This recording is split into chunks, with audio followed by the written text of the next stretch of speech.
My name's Fearn. I'm in S6. My sport is swimming. How I got into swimming? My comfort for the pool kind of came in when I was young. You know, my mum used to take me to the pool when I was 8 weeks old, and then it wasn't until like many years later until, you know, I kind of developed like my swimming ability. But we had triathlon club in junior school with Mr. Carter. I think that kind of set me off, and then I got my first biggest achievement was Scottish schools, getting a gold there.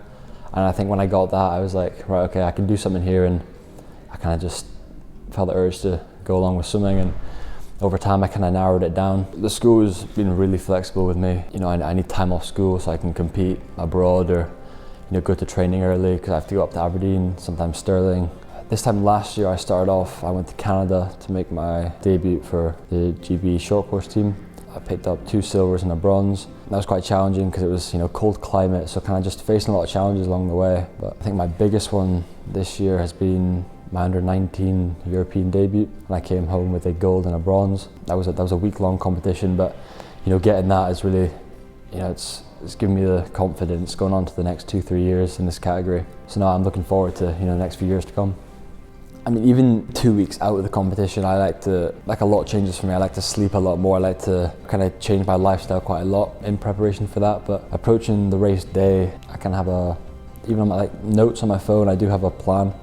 So I have to be marshalling for a certain time. I have to eat this at a certain time. I have to get changed at a certain time because they're really strict with it. If you're not there on time, you don't get to swim. So no, I do follow kind of a routine, and I've kind of developed that responsibility from a young age. I've been doing it for quite a while now. I think that's kind of helped me kind of develop as a person, you know, not just in the pool, but outside of swimming. I'm able to do things by myself a lot better than, you know, maybe if I didn't do swimming and didn't have these competitions. And that has helped me a lot. Like a lot of people from my club now have kind of gone to university, and the challenges of people that would push me in training, they've kind of left. So I'm not really left with anyone to give me a run for my money in the club. So I had to make the decision to reach out to Stirling University, where I'm able to train with 5 Olympians, I think. So, you know, you're constantly getting pushed by them, and people are really making you work a lot harder in training. And I feel like I needed that. I train every day of the week. There's very little time where you do have time just to unwind and, you know, relax, have a bit of you time. And at the same time, you've got to manage school, you've got to manage travels, quite a big thing. And nutrition, that's very important for me. I've been lucky this year with school. I'm only taking 1 subject. This year is mainly swimming focused, which is good. That's taking a lot of pressure off my shoulders, you know.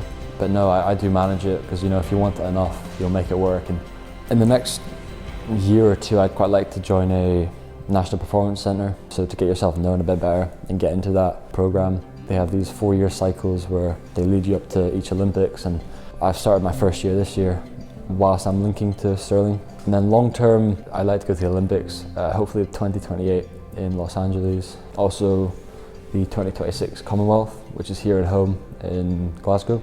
And yeah, those are the 2 main in sight, and you know, hopefully being able to do that 2-3 times for Olympics and then Commonwealths every 2-3 years. That's definitely something I have in mind.